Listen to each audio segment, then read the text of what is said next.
Thank you for joining us this evening. It is so amazing to see such a crowd. Tonight we're here for the launch of Slikour, the life story of a hip-hop pioneer. I think we're going to go into that title because that did cause a bit of controversy, Slikour. The hip-hop pioneer. But we'll talk about it. So just to introduce myself quickly, my name is Nelwe and I'm from Penguin Random House. We are the publishers of the book tonight. Don't have much to say, just great to see this audience. But please buy books. I'm seeing cameras, I'm seeing Sprite, I'm seeing wine. So, can I start seeing books? Please, let's be a black buying market and show that black people, we buy books. Right? Let's read. Let's read. Hashtag. Audio books. Please. Audio books, please. We're busy. People want special attention. Audio books. We've got you. So now I'm handing over. I think this is just going to be so amazing. I'm just looking forward to this conversation. I'm handing over to Lehlohonolo, Sugar Snacks, who is going to be our discussant for this evening. Gentlemen, over to you guys. Thank you so much. Your protocol. Thank you to Exclusive Books for hosting us this evening. I'd like to say thanks to Fatima and the team for all the Sprite that we are drinking. And obviously, thank you to Penguin Random House. We are thanking ourselves. Ladies and gentlemen, Slikour.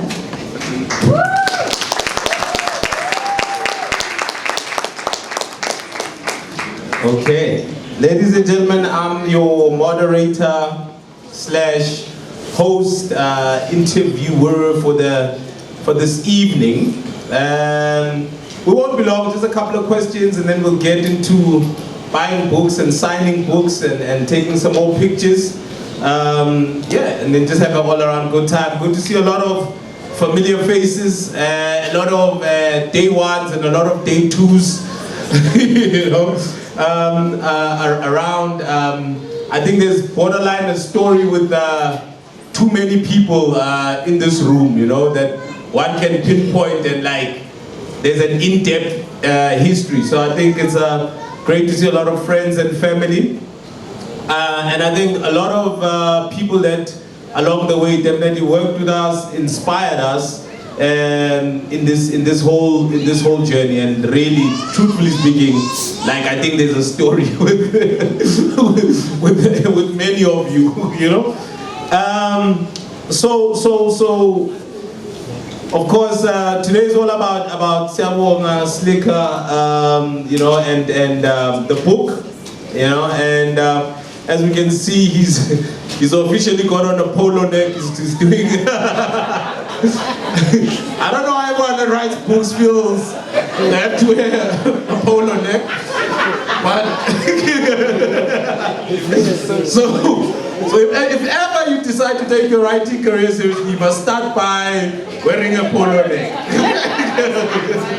Then we'll take it from there. But also the last time, I think we're in a setting like this together was the day it was the first time Sugar Smacks was doing a show with a live band, and it was supposed to be very serious and people were supposed to take it to the heart, and I performed and everything was great and it was lovely, and then at the end of the show I said, oh yes, congratulations to Slikour and Jill, they're about to have a baby, the next weekend no one wrote about my live performance, they only wrote about Slick and the baby.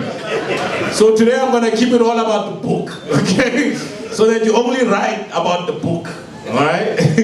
So first and foremost, I think to start, so now the book is called Slikour, but you are no longer Slikour, you are Metane. Just take us through that journey and explain, so we know who Metane is. It's just hard to take you seriously, but let me be serious, I think, when we talk about Usia Metane, I just want to say on this side here, this is my family here. Yeah. Okay, shout out to them. I think that really is that it's like the things that happen inside my house that literally made me to become who I am, you know, the ups, the downs, you know. A lot of things in my house taught me to be independent, you know, a lot of things in my house showed me that like, I'm different, in my own way, you know. A lot of things in my house showed me my potential. I use like examples like, and I know, you know, we are born in the 90s, so in the 80s. So we were born in the 80s, we were born in the 80s. So You were really born in the 70s. Hey man, you know, we were born in the 80s, you know. So before you arrested my mother, like, they used to hit us with the belt if we were naughty, you know. But there was a word for that in multiracial, they call it corporal punishment. So the one time when I talk about the challenges, when I saw the love in my house was, my mother, I always was trying to avoid her, you know, because she would literally like tell you real fast, go fetch the belt, you know. But the one time I failed standard 1, and I mean I repeated standard 1. Grade 3. Grade 3. I repeated grade 3, you know. So now I've got my cousin Tshidiso here, and we like saying, are we going to, what am I going to do? Because me and Tshidiso, both of us were always fighting with white people, you know. So you must remember, it's the 90s, black people haven't started being integrated into multiracial schools. So it's like me and Tshidiso, like in our class, are probably the only 2 blacks, you know. Right now you go to a class, it's all black, like this, you know. So it's 2 blacks in this class, and me and Tshidiso literally like, we always used to fight with white guys, you know. Firstly, because we were angry for what they did to our parents, but our parents literally never appreciated us. So we used to fight with white guys, and my cousin Tshidiso would always have a vein, like a vein here, because we never knew what was a vein that time, and he was light in complexion. So he'd always say, Habana Siabong, subtitle, you see Siabong. When this green thing appears, Senkwati. Subtitle, I'm angry. So that means that like when that green thing appears, we know we must fight with white people, right? So we beat all these white people who are revolutionaries also in our own way.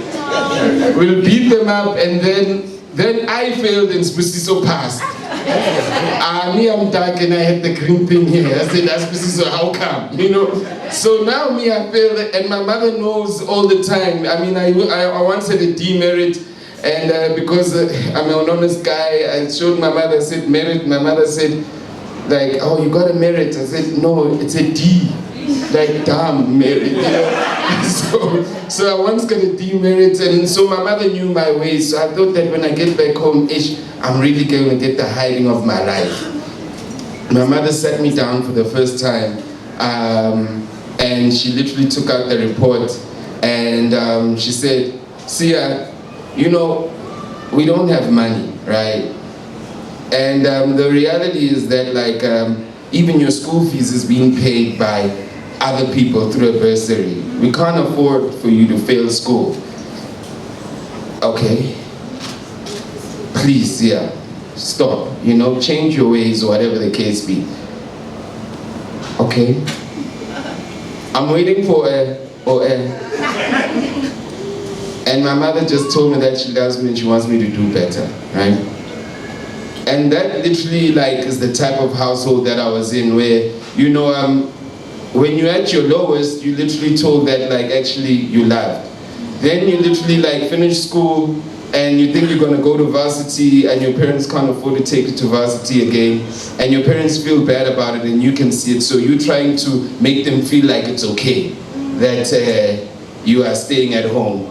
And your parents, but when they're gone, you're crying in your own, you know? So I keep saying the day that I said I would ever make it, I was never gonna look back. So Sia, literally, the character and the person and the constant drive is because not only is my mother got a matric at the age of 50, she never stopped when she got that chance, you know? My father literally was walking 20 kilometers to work, and he finished school in what they call standard 1 or grade 2 or whatever. But he also started a taxi business also. So I'm from that kind of household where not only was it tough for me, it was tough for the people that raised me. So I had to try and make it easier all the time. And that's Metane. Lebo once asked me when we were kids, when we were working together, he said, "Hey, when I sleep, hey, you Slick. When you think about rich, and I said, you just want to be rich, And I said, why would you say that, And he's like, I want to be comfortable, So translation, no, me, I just want to be comfortable, Just translate the subtitle, bro. And that literally was not me trying to be rich. It was just the drive and just that constant kind of, I know what it's like not to have what I have or to be in the position I am. And that's really been my whole life. The house that I came out from literally reminds me and reminded me and keeps reminding me that if you get the chance, really make something of it. And we did get the chance, and I'm happy sometimes when my mother literally is proud of me, because I struggled because they were struggling also, and I wasn't aware of that until I grew up. So that's really what makes me a guy who literally is going, we're gonna be alright anyway. Okay. I mean, it's a lovely story. Well, could have been shorter. So the next question, we need to keep it tight, And I think the answer to the question was, the transition of the day from Slikour to Sia is an ode to your family story, and perseverance and so forth. Yeah, Slikour yasebenza usiyabonga literally melazi ukuthi buyako. And I got the name slip from that guy there, Peter at the basketball court as a side note. That's the guy that called me Slick because I always had fly S curls. That were homemade, by the way. Yeah. Okay, no, for sure. So why write a book? And then also tell us what was the writing process like with Helen. Where is Helen? Helen is not in the country right now. Okay. Yeah, she's with us in spiritual. Okay, all right. So why write a book, and what was the process like with Helen in not so many words? Okay, sure. Thank you, teacher.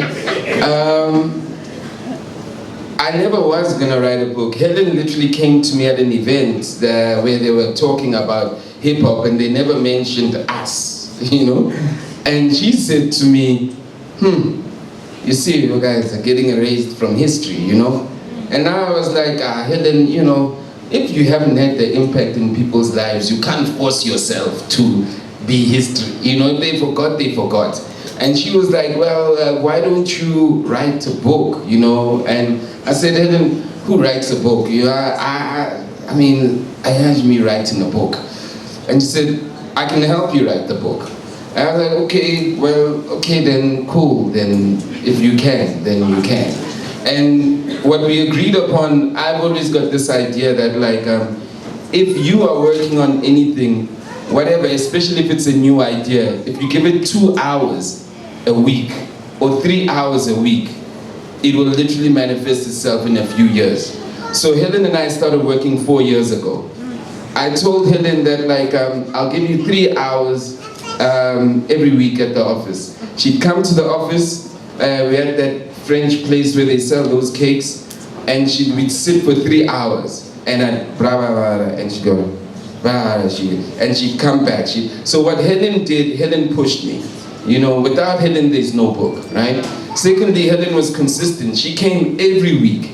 I was the one that would go, Helen, today I don't remember anything. Let me call Lebo because Lebo remembers everything. This could have been your book because I know you remember everything. I'm like, let me call Lebo. I don't think I'm going to remember that one, So the thing is that she came every week and for 3 hours. And we literally wrote the book, even in COVID, we were finishing it off. Literally, it went on for 3 years. And then in the last year, we started planning how we're gonna get it out. We started looking for that. We started planning what's the next steps for the book. So it really was a 3-year, it was a 3-year, 3-hour-a-week process. And the lesson from that is that whatever you wanna do on the side, because this is on the side, you know, now it looks like it's a whole book. Put 3 hours every year, every week, and don't worry about the results. They'll work themselves out. That's really what this book is. Wow, all right, no, sharp, super. Yeah. And before I go into my next question, I think I see a lot of our friends in the industry. I mean, Babsi Postole. I see Quest downstairs. Dr. Babsi Postole. Oh, Dr. Babsi Postole. Dr. Babsi Postole. Okay, all right. I mean, Quest downstairs is a big part of our whole narrative. Names is up in the cut. You know, I see Tshidiso, Khati, Amu, Osmic, and you know, and even on the corporate side, going to, you know, Kaibe is over there. You know, Bonke, everybody. You know, and Les is over there, and it's just people that we have great stories with in Dili. So now going into the next question is to say, the Squatter Camp story is public. The Slikour story is public. Slikor's got X amount of albums. Squatter Camp did this and this and that. So what's different about what's in your book? Like what's in it that's different in the story? You know, there are people with two minds. You know, there are people who think that you where you are because of privilege or you're privileged. You know, there are people who basically think that this industry gives certain people favors, right? And so when you look at that, the whole industry, the way we see the industry, it's like a dot, and there are no lines that connect the dots.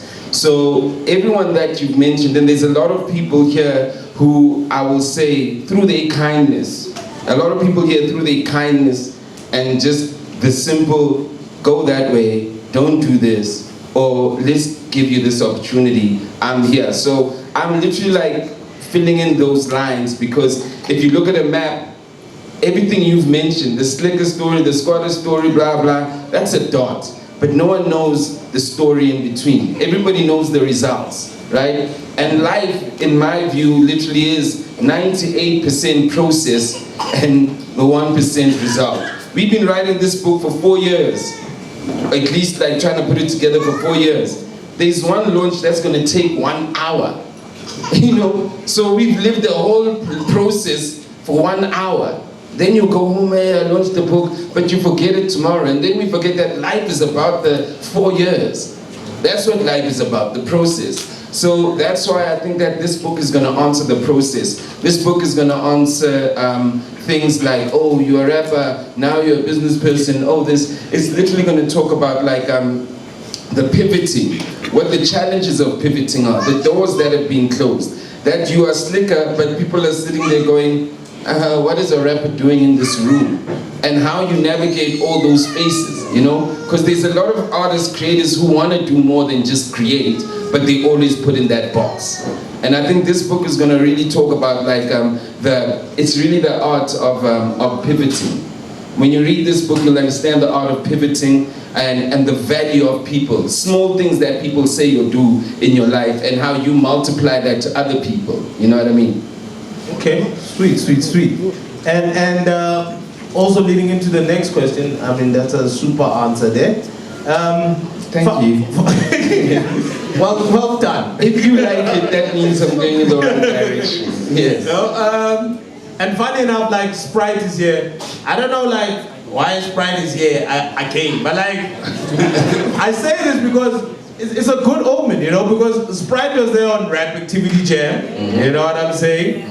And Sprite, through Kosi Makubani, was the first company that gave us corporate agency work. That's it. You know what I'm saying? 2005. Yeah, and once again, Sprite is here on the day that we launch this book, you know? Yeah. And like, I mean, Sprite, you can't mention Sprite, we have to mention, of course, Bionic and Lead Club and you know, and then like over there, then like the journey to corporate, and now he's at Gallo, but also AB, you know, and then at SAB, and so many other great familiar faces that have been part of this journey and this process. And with, why I mentioned the brands and everything now, because I think that speaks slightly to the entrepreneurial spirit and so forth. So, is this book for everybody, or is it just for entrepreneurs? You know, can anybody like up and read this book? And while we're here, shout out to our accountant Nick Benson. Nick is in the house, you know. Nick has been an accountant for almost like 20 years. He's been running. We met it not in our lifetime. We met Nick because of Bad Boy T, Thomas Msemana, actually. Yeah. You see, I should have asked them that. So yeah. So, but is the book for everybody, or is the book for entrepreneurs? Nah, the book is not for, it's an energy book. Initially, and this was the controversial thing about the title of the book, I never wanted to call this book Slikour, the lifestyle of a hip-hop pioneer. You know, so much pressure. No, this book, it was actually called, it was an energy book. It was a book about energy. It was about how or my Isaac Newton. So. The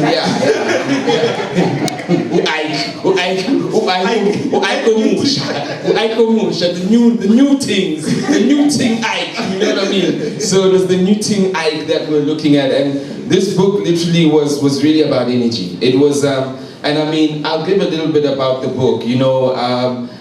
It was the idea of how, well, you mentioned AB since he's in the building, how when we got our first paying gig, you know, I basically was at an event, and at the time I needed to know everybody in the room. You know, I was always doing my research. So I knew there's this guy called AB. I met AB like at a party. He was working at SAB at the time for Casa Lager, and I was just speaking with different people, and somebody said, no, that guy, AB, is the guy you should speak to. So I approached AB, I say, hey AB, what up, blah, blah, blah, this is who I am. AB's like, okay, come see me, you know, at SAB, blah, blah. So I literally go to SAB, and I said him, I don't know what I said, but I just sold him this idea of this group called Squatter Camp. You know, this is where we're popping, we're selling our own CDs in the streets. You know, so I sold him this story, right? So AB at the time, Casa Lager was sponsoring Casa Loud. Yeah, so I literally, like, I just want him to get us on the show. Anyway, AB goes, okay, he buys my story. He goes, okay, we'll get you on, and how many are you guys? Ish. This could ruin the deal. You know, there's 7, and then there's a manager, 8, 9, you know what I mean? So AB literally like doesn't fret, you know, but I think he told whoever was running the event, and that could have been like a cost of 8, and I could feel that energy, right? Now, AB doesn't only say that, he goes, we're gonna book you, he books us for the finale in Cape Town. We go to Cape Town. Now, you know, it's a flight of like 8, 9 guys to Cape Town. And hotel rooms in Cape Town. AB literally like throws another curveball. He goes, and we'll pay you 5,000. Woo! Oh, like 5,000! Oh man, we had never seen that before in our lives, you know. The last time we got paid for a show, it was 160 rand. 300, right? It was 300. And it was a door deal, and the money finished at Fontana's. Fontana's is a modern day McDonald's that serves chicken for 24 hours, okay? Literally the money finished at Fontana's. Pooh! You know what I mean? So now, not only now AB's got there, now we meet Zola, right? Zola literally like, okay, he buys into us, and like we're about to perform at 6 o'clock. We're gonna perform at 6 o'clock because we're curtain raisers. Side note, you know, we're making noise. If you guys know Squatter Camp, like if you've literally hung with Squatter Camp outside the studio, it's like this, da da da da da, all the time. So we're making noise, we're in the plane, you know, other guys are like, who are established going, hey, I'm a curtain raiser, you know, I am a Tebe called us curtain raisers. Yeah, Tebe called us. I was you know? Shout out to Tebe though. And thank you to Amu for having Ghetto Scandalous, because otherwise, then Zola wouldn't have put us on. Exactly. Zola literally goes, oh, like they find out that we're performing at 6 and Zola literally puts us up. Now Zola at this time is prime time. Castle Loud, 9 o'clock, SABC 1. Remember, we are SABC 1. It's SABC 1. Every other channel is sexy, but SABC 1 is the people. Zola goes, you guys are performing at 6. No, no one's going to see you guys. He goes, come and open up with me at 9 o'clock. Zola literally calls us at 9 o'clock. He jumps on stage. He goes, what okay? You know, we like, what? We jump on stage, 9 o'clock, prime time. Plus we got 5,000. Plus we curtain raisers, you know. And we flew charter. And we flew charter. You know, listen, I don't even know it's charter. Me, it was the first time I was on a plane. So you see, Level, my friend, Level through his father, he's been to planes, me, I'm on a plane, he's a charter, he's go on a plane for the first time. Like, don't tell me about charters. By the way, it was the first time I was on a plane. But when you look at it in context, it's energy, right? I connect with AB, he goes, one thing, he connects another energy. We get there, we connect with Zola, that connects to another energy. What that does, people see us. So the book is about those energies that we don't see, where we keep on tapping into. But those energies are literally the opportunity for us to pivot. Those energies are literally like the opportunity for us to, you know, we all have these ideas outside of what you do every day. And that's why I said, yeah, now you're calling me an author. No, I just spend 3 hours a week. You know, it's literally that idea of consistently like paying attention to those small energies, because those small energies can change your life. And stop looking for results, because you're already alive, okay? So the book is for everybody. The book is for everybody. It's told through a narrative of an artist who literally like has gone through things and then has started like the online thing. We talk about the idea that when I started Slikour Live 10 years ago, I remember an artist came to me and said, yo man, hey Slick man, must be tough, it must be rough, you know? 10 years later, the whole game is on digital, you know? So that's energy, you know? And I keep constantly saying, I'm not as big as Casper. We were not as big as Casper, AKA. I'll say Slikour Live doesn't have the impact that Mac G has, right? I can openly say that because I know my role in life. My role in life is to spark. Spark. Once you know your role is to spark, then you literally pray to spark harder. Yeah. And that's what this book is about. It's about like knowing your role and spark. You know what I mean? Okay. No, super. So the book is for everybody that wants to spark. All right. Sparkles. No, that's going good. That's going good. We shall parat, man. So you see my head, man. Yeah. Then shama intestines. So shine the energy. All right. So in Alex, the book is divided into, of course, chapters, but then 3 segments, right? So why that particular flow and structure to the book? And I mean, a lot of it interchanges and tells, you know, the same story in different times and so forth. But can you explain the flow of that? Yo, I'm Kumbula. Going for gold. Just to help you for a short answer, Kumbula. I wish you got the No, man. The book is divided into 3 segments. I don't remember. Right?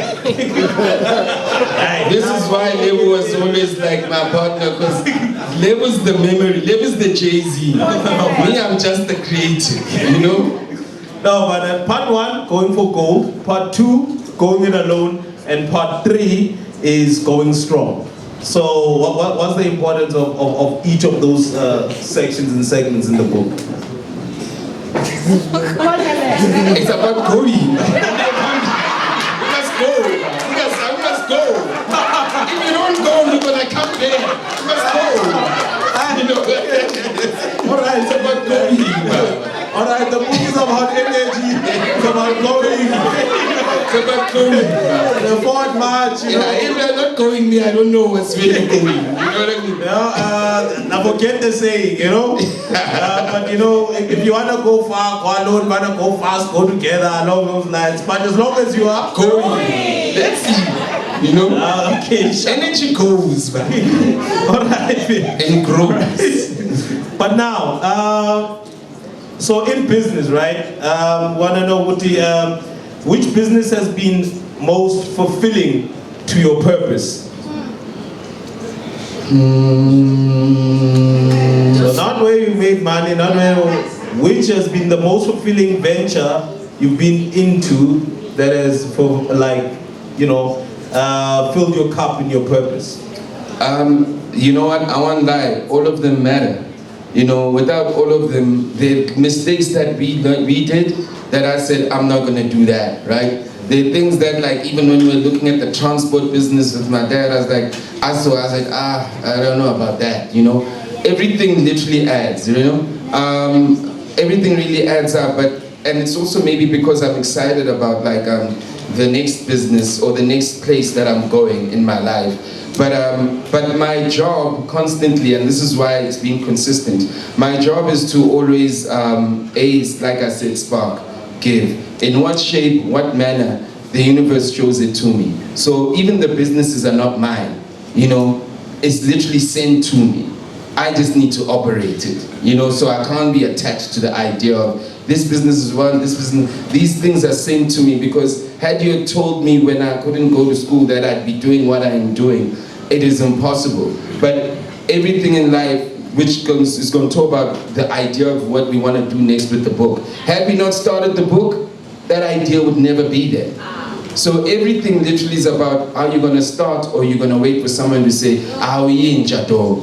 You know, or are you going to wait for someone to say, hamba mfana bangeni? You got to go first. And when I get up, and people don't want to be in the fire, you got to literally get in the firing lane first. You got to burn first, you know? So, yeah, I mean, it's, okay. yeah, you know, it's, I'm not as good as criminal. No. You answered the question, but okay. It was basically saying which business, once again, has been the most fulfilling. None of them. My life is fulfilling. Oh. My life is bigger than any business. Oh. I'm being real. Because these things come out of this life. Yeah. All the other things are like worldly things. Even the things I'm doing are worldly things. I'm a past. This life is the most important thing, and this mind is the most important thing. So I constantly have to keep this place in this thing in the best place, so it can fulfill a greater purpose, and the purpose can multiply, and I can do more. Hallelujah. Amen. All right, cool. And with, on that note, and there's a few more questions before we wrap. No, before we close. Y'all need to read a book. So, what I'm saying is, do you have any regrets?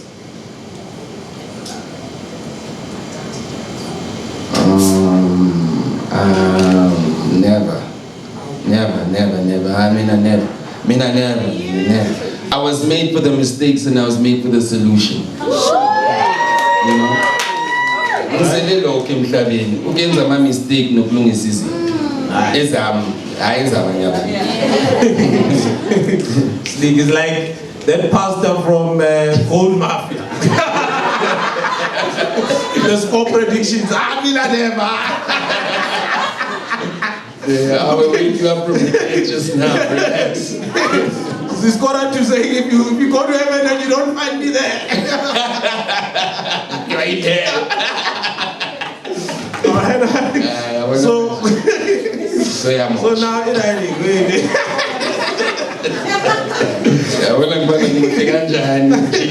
you know, they told me so much that no problem. So great time to ask as well is in this whole process, writing the book and everything that's in it, but then having kids, change your perspective on life? Your Yeah. outlook, the way you do things or anything? Yeah, definitely. The kids changed me. No, we're talking about you now.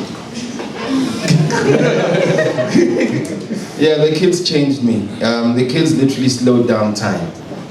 The kids slowed down time, and they literally put me into that slow time, because we always want things that happen quickly, you know? We want things to happen quickly. So the kids slowed down time. The kids made me understand the idea of building.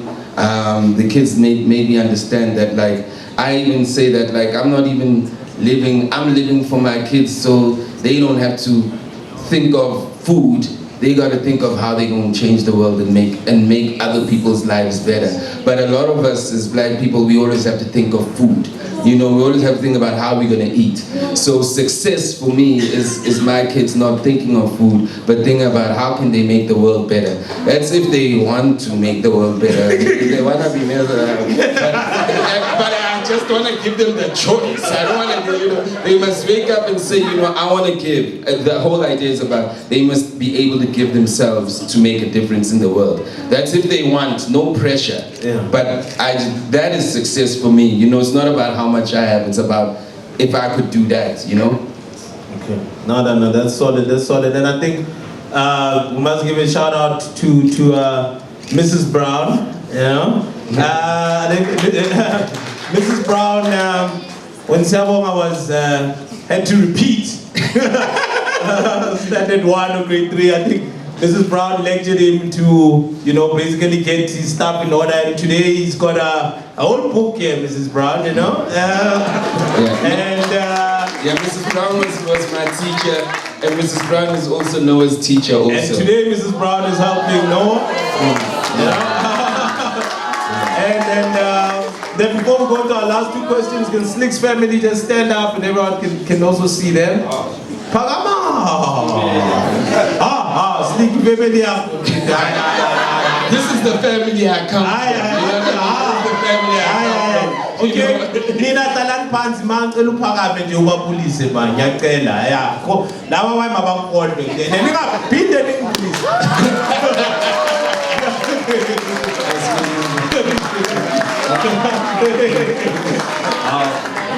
Zekhulumisa umama kuphela sazike. Oh, When he was 6 and I asked him how to spell his name, because his Timber had to be one of his. oh yeah, Themba, yes. I want to know his 18 of the years. It doesn't matter how you spell it, it doesn't matter. I said, I've got news for you. He was 6. You did the right to live many times in business.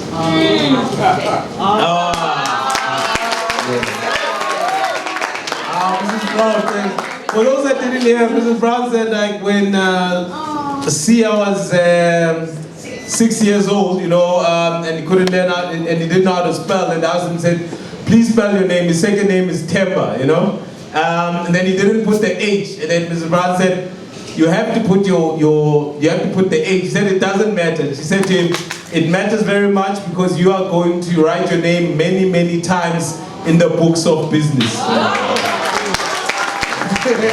Yeah, you know, I mean, I just want to add to that. I was reminded this morning by someone that posted that I was in Donview High School with, and they saw the book, and I also had another English teacher, Miss Cunningham, and like she said, Miss Cunningham is still alive. It would be nice if you could get her the book. And you know, Miss Cunningham, as a side note, I wasn't a good child. Let's just be clear. I wasn't a well-behaved child, you know. I was a rebel. I was a fighter for the right things. I thought what was right was, well, it was wrong for a lot of people, but I was a fighter. In a nutshell, let's say, kasi, right, wrong, right. That's basically how I was. I mean, Ms. Cunningham said to me, you know, she pulled me out and I was being naughty, but she said, you know, you're gonna do great things one day. And I said, oh, okay, that's all good, you know. But the idea is that, like, that's energy also, because, you know, I was always naughty. That another teacher pulled me on the side and said, you know, you could be a prefect, but you gotta just start behaving, and you can leave with the black blazer. They never made me a prefect, but you know what I did? I literally started running I got into the athletics team. I stopped eating meat. You know that vegan stuff, y'all listen to Beyonce, vegan, but I've been vegan before vegans were vegans, you know? So I stopped eating red meat and I got into athletics. Tell you I lived with that black blazer, but I wasn't a prefect, still. And you ran barefoot. And I was Kunta Kinte before Kunta Kinte. Before Alex Haley was Alex Haley, exhaling, I was Alex Haley. I'm joking. And that's got nothing to do with the story of why Because without shoes, you keep going. No, salute. Second last question is that what learnings do you want readers to take, from the book? I think that it's just exactly the idea that your mind boxes you. You only become what you constantly say you are, You gotta divorce yourself from the idea of what you say you are, because most of the times the ideas of who we are because it's a defense mechanism. Like I said, I was thinking about eating, A lot of my life was about, I gotta find a way to eat. So your whole life, you start defining yourself around like how much you have or how much you're eating, and you stop defining, and you don't define yourself around like what's your true potential. What are you really bringing into the world? Because without money, without anything, we are all bringing something in the world. We literally all have something that we have to give in the world. But unfortunately, because I use the example, the reason why they created convenience stores is because they were saying you don't have to make the food for yourself. It's convenient. So as they were telling you don't make the food for yourself, you stop learning how to make food. So you can't feed yourself, right? And then when they started bringing social media, they said that you don't have to think for yourself because everybody's already thinking for you. So just watch everyone's content and be reactive. So, the whole world is built on teaching us to be reactive and not proactive. So people go, the internet. I say, no, convenience stores are just as bad as the internet. They literally were teaching people not to become proactive, but to literally find convenience. So a world of convenience literally trains the mind to not actually be proactive. And I think if we were convenient and we made it with Squatter Camp, that would have been all the be-all. And if we walked in a room and we're like, when we're walking in the room with at Sprite and we're rappers, and they were like, but you guys, I remember we once went to one meeting with you and I, an Ericsson meeting, and I always used to be pumped when I told you these ideas, and then one day we went into this meeting and they asked us to stand up, I don't know, like somewhere there, MSN, and they called us, that whole thing of calling like black urban creatives in an agency boardroom, that should be they're still doing it today. So they called us in that room, and they started asking us, it was the Motorola Razr that they were launching, and they started asking us about the market. And then I started panicking because I don't know this marketing English, and then we walked out there, and you're like, Sleep, why aren't you so too evil? Why are you so scared now? So that does it, meeting. And I was like, you are shaking now in this meeting, and that was because, we were pushing ourselves outside our comfort so much that we had to get into a boardroom, a proper agency boardroom, and we don't know anything about marketing. And they literally ask us questions, so what about the market? And we don't even know what that means. Well, you said, you will always remind me, but marketing,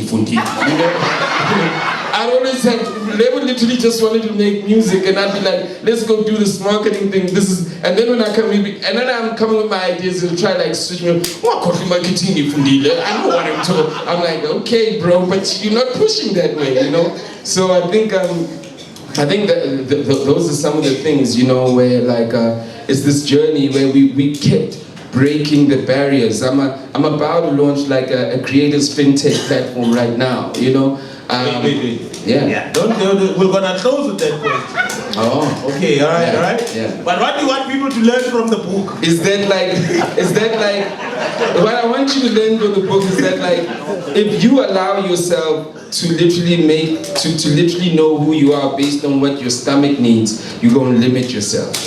But if you literally like allow yourself and listen to the energy and listen to your patterns of life and the things that are coming to your life, you're literally going to be whatever the world wants you to be. I never said you're going to be big. I'm saying that you're going to be whatever the world wants you to be. And immediately when you whatever the world wants you to be, and you accept that, you're going to find peace. And whenever you wherever the world wants you to be, whenever you're that, the world doesn't put you from up there. It puts you from the bottom. So when you ask me, Lebo, what is the best business? Everything of mine, I became a guy who makes music, but I only started, and I'm growing these things slowly. So immediately when you find who you need to be, that's when you become an empire of whatever you're going to become. But if you literally following your stomach, then you're going to move from this job, you're going to do this tomorrow, and people are like, but what do you do? You know what I mean? So a lot of us, unfortunately, and it's not our fault, our circumstance makes us move because of our stomach, and not really because of really what we need to give to the world. And when we move based on that, that's when we become power. That's when we don't need anything from the world, because we are making our own power. You know, Wakandering it out. Viva. You know, and I think shout out to all the great entrepreneurs here. I mean, of course, legends, Babas in the house. And, you know, a lot of people doing great things. But also shout out to all the amazing professionals. You know, all the people with the startups that are here as well. And I think it's I think everything is speaking about connecting. It's speaking about energy. And I mean, you know, we all work together. No one works for the other, you know, and I think once we all understand that, you know, it also just becomes very simple, you know. And then as we go into our last question over here is, yeah, in a nutshell, where to from here? Well, it's interesting. You're launching a fintech, yeah? No, I think there's two things I want to say. Firstly, thank you for doing this, you know. For free and stuff. You know, I'll do it for your book too. You know, you could just release my book backwards. But thanks for doing this. You know, like Lebo has a special part in my life. Generally, you know, just like in life, I don't even know if he's my friend anymore. But he definitely has a special part in my life. And everyone that's read the book, you know, they say that it's a love story between you and them, you know, but like, and that was in control, because these interviews are happening every week. It's not like I was thinking about it, but when someone consolidates it, that's what it is. You know, Helen always go to me once we're done and goes, so the book doesn't really wrap up what happens with you and Lebo, or whatever the case is, you know what I mean? And I just want to say this, you know, I was really excited last week.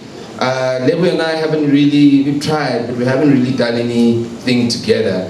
But last week we were doing our first pitch together, and for me that meant a big deal, because we were pitching some work, and just to have him on that virtual call, and me just like, please do the Google Docs. So now I'm thinking, you know, working with your friends, you can't boss them around, you know. But Lebo and I literally, we did a pitch together, which was really received well. The client came back to me and was saying, while we were pitching, they were texting each other, telling the white guys in the pitch that, you know, these are hip-hop legends, these are South African hip-hop legends right now, we got on the call, whatever the case be.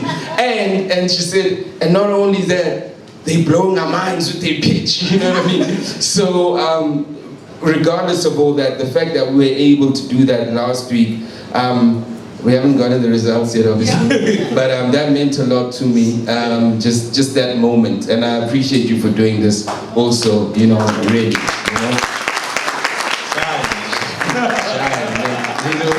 I just needed to say that, just All right. Thank you. as a key thing. This is my brother. Yeah, thanks. Thank you. The next steps for me is we moved by love at all times.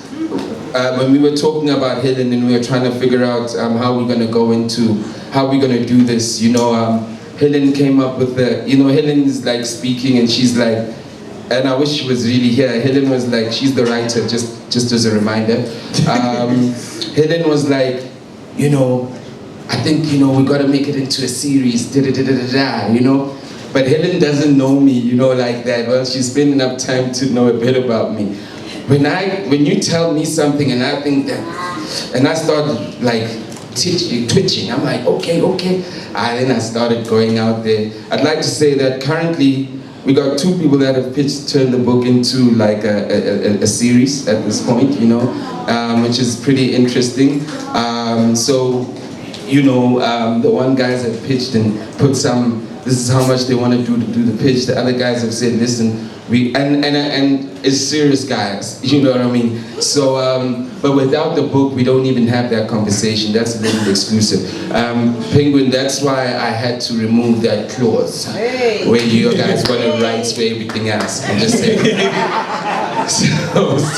So I mean, Helen planted that idea. And what's beautiful about Helen, I just really want to talk about her a bit. You know, she sometimes is like, yeah, she sometimes like doesn't appreciate how great she is and the contribution that she's done. And you know, I was like, so Helen, now if we turn this into a screenplay, you're gonna move. She said, this is the last book I'm writing. I said, you know, Helen, when you turn this into a screenplay, you're gonna move from an author to an executive producer, you know? That's the power of energy, you know what I mean? Helen literally like, and I'm saying this, Helen literally like, when she speaks, she's like, she doesn't appreciate her power and the things that she's done, but you spark, you know? So, funny thing is, with Helen and Rimbi, I don't know if you two discussed this, when she was an intern at the Star, yeah, one of her first interviews she ever did alongside Teresa Owen was with Squatter Camp. That's one of the first interviews they dragged her along to. That's crazy. And Teresa Owen is the one that was supposed to have actually written any of this stuff, but you know, I guess Helen took that over. So yeah, as the world is working. As the world, yeah. But I think so on that. That's just a little exclusive. It's maybe premature to say, but I hope Nzanga no more movies. You know. Translation, I hope you never came with bad breath. But with that being said, you know, I think what's very special for me right now, what we are doing next for us, we've been testing the music distribution business for a year or so, and we're going to be launching what I believe will make us the first kind of DIY black-owned music distribution business from a Slikour Live perspective. We learned that a lot of artists are distributing their music and they distribute it with global companies, and then when they need to get paid by the global systems, they can't get their money back. So we've also built a fintech platform called Soul Wallet. We're launching it in 2 weeks, which basically is going to be a platform for creators. The objective of the platform basically is to do a couple of things. Firstly, damn, I was reading the script, we're just reading the thing now. So it should be fresh in my head. The idea of the platform basically is to, firstly, we want to, and just as a side note, we've gotten two of the top 5 banks really interested to work with us. The other one that wasn't interested is not in the top 5, so that's, you know. But that's the type of cosign this idea has got, you know.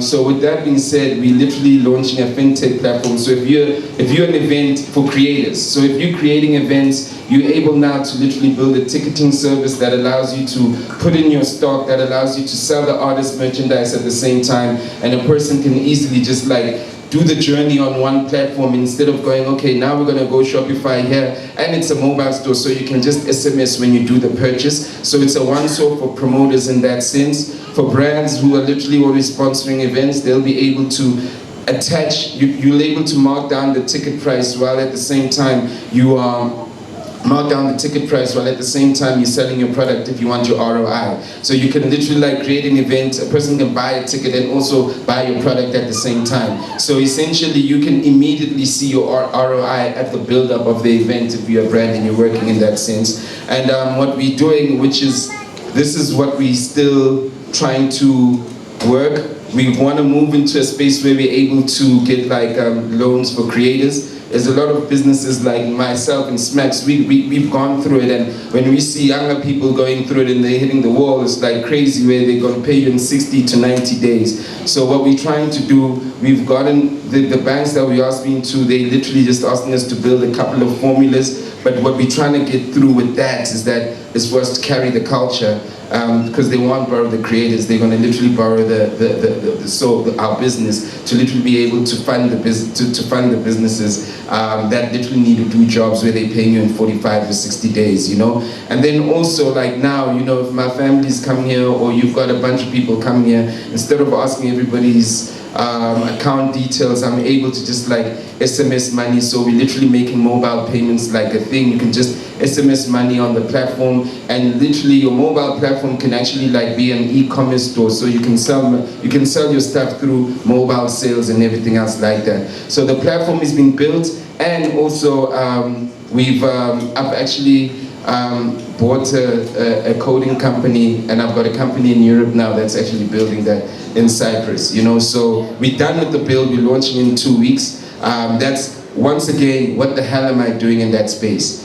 It's just that we got to create a solution for us, for our community, for our world. This industry last year in streaming only made 1.1 billion, the music industry.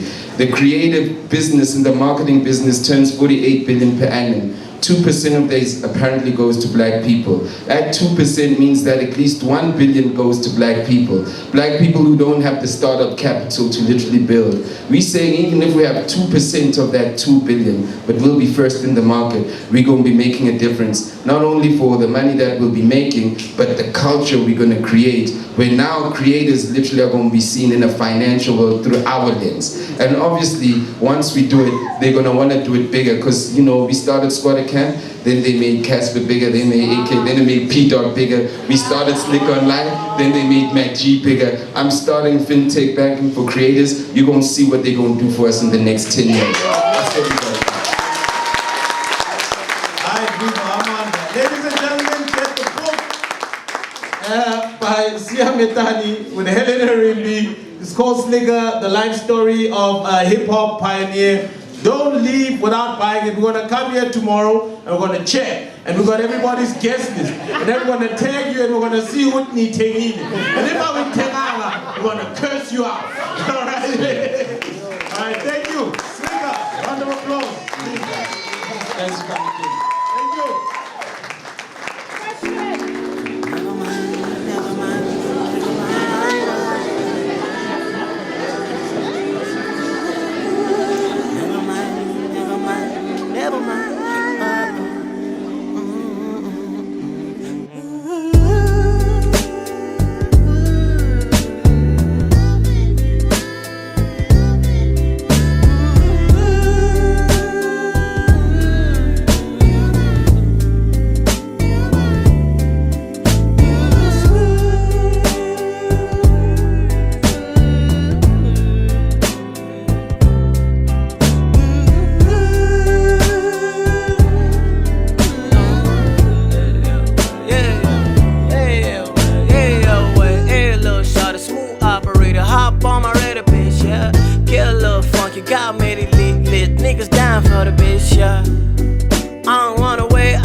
I can really manage. Wanna celebrate your cake up in a bitch. Holy matrimony, fed up with a phony. Mama said she hope I feel the tank in there. I settle for your little girl, say my name. I let you beg a whole shit, egg it right. Earn my strike, baby, strike again. Baby, strike again, baby, strike again. Feel like you know me more. Feel like you got me stuck on your love. I can't trust this shit, can't strip my eyes. I can't feel myself losing my cruising out. You gon' love me now? What you doing me now? Look what you doing me now.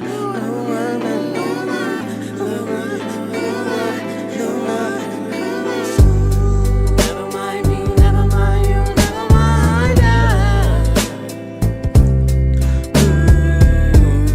Never mind me, never mind you, never mind us. Never mind me, never mind you, never mind us.